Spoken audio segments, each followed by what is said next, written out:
श्री वल्लभाधीश की जय। श्री गोसाई जी परम दयाल की जय। श्याम सुंदर श्री यमुने महारानी की जय। श्री गिरिराज धरन की जय। श्रीमद् भागवत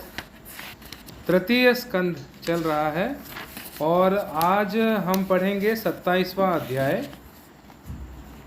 पिछले वाले अध्याय में यानी 26वें अध्याय में हमने अलग अलग प्रकार के तत्वों की उत्पत्ति का वर्णन जो हमने सुना था, उसी के आगे अब हम पढ़ना शुरू करेंगे। आज है प्रकृति पुरुष के विवेक से मोक्ष प्राप्ति का वर्णन। अथ सप्तविंशोऽध्यायः।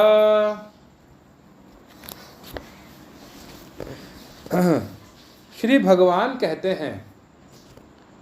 माताजी, जिस तरह जल में प्रतिबिंबित सूर्य के साथ जल के शीतलता,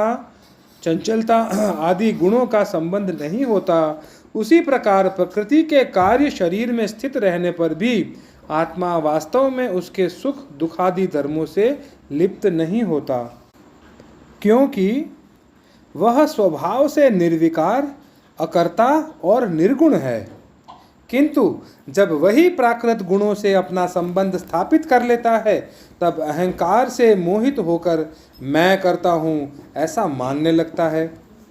उस अभिमान के कारण वह देह के संसर्ग से किए हुए पुण्य पाप रूप कर्मों के दोष से अपनी स्वाधीनता और शांति दोनों खो बैठता है तथा उत्तम, मध्यम और नीच योनियों में उत्पन्न होकर संसार चक्र में घूमता रहता है।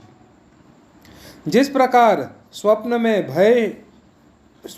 भय शोक आदि का कोई कारण न होने पर भी स्वप्न के पदार्थों में आस्था हो जाने के कारण दुख उठाना पड़ता है, उसी प्रकार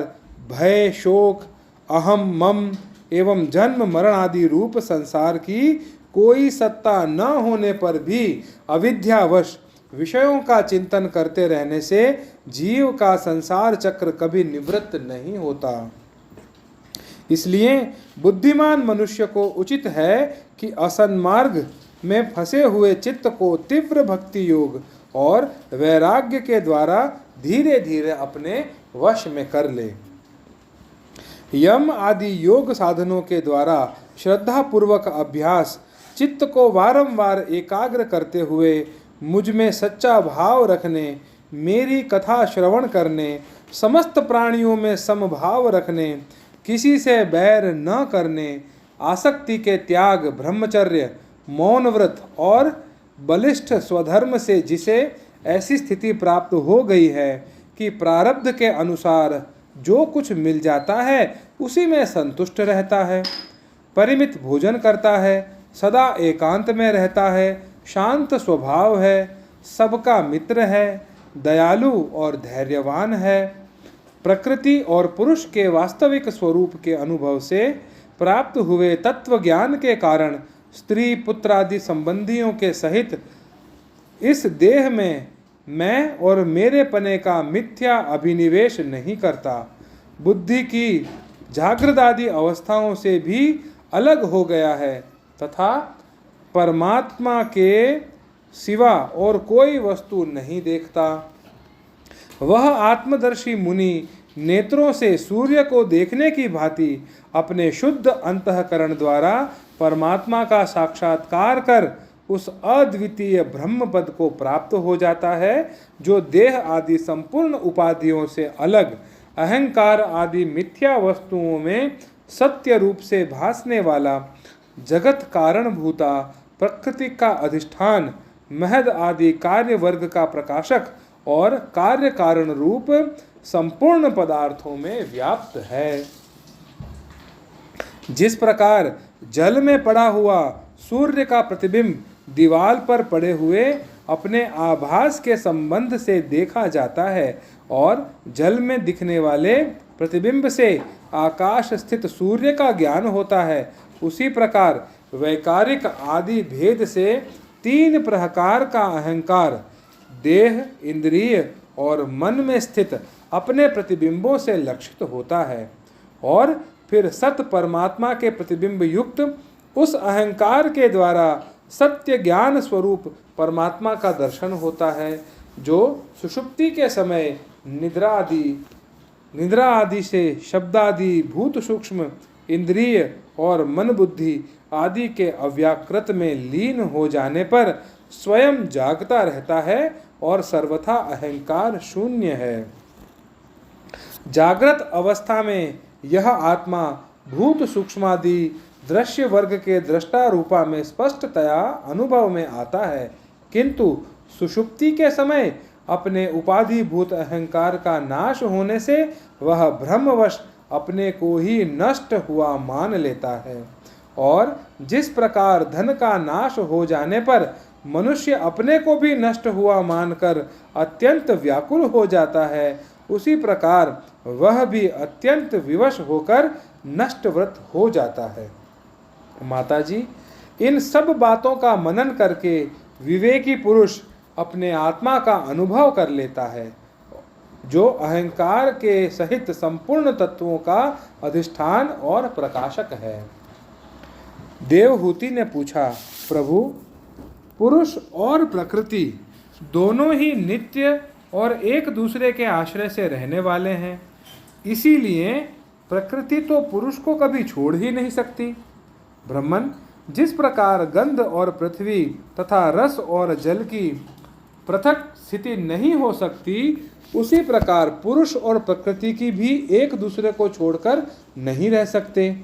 अतः जिनके आश्रय से अकर्ता पुरुष को यह कर्म बंधन प्राप्त हुआ है, उन प्रकृति के गुणों के रहते हुए उसे कैवल्य पद कैसे प्राप्त होगा? यदि तत्वों का विचार करने से कभी यह संसार बंधन का तीव्र भय निवृत्त हो भी जाए, तो भी उसके निमित्त भूत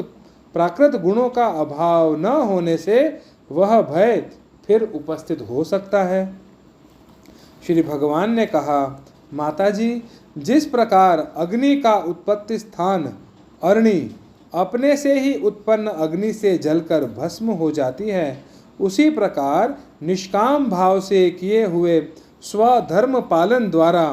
अंतःकरण शुद्ध होने से बहुत समय तक भगवत कथा श्रवण द्वारा पुष्ट हुई मेरी तीव्र भक्ति से तत्व साक्षात्कार कराने वाले ज्ञान से,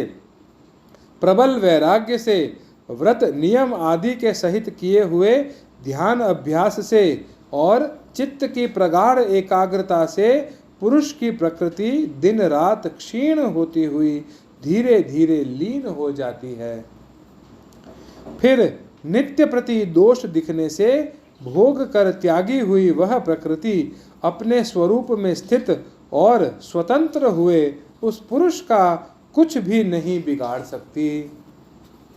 जैसे सोए हुए पुरुष को स्वप्न में कितने ही अनर्थों का अनुभव क्यों न करना पड़ता हो, किंतु जग जाने पर उसे उस स्वप्न के अनुभवों से किसी प्रकार का मोह नहीं होता, उसी प्रकार जिसे तत्व ज्ञान हो गया है और जो निरंतर मुझ में ही मन लगाए रहते हैं, उस आत्मा राम मुनि का प्रकृति कभी कुछ नहीं बिगाड़ सकती। जब मनुष्य अनेकों जन्म में बहुत समय तक इस प्रकार आत्मचिंतन में ही निमग्न रहता है, तब उसे ब्रह्मलोक पर्यंत सभी प्रकार के भोगों से वैराग्य हो जाता है।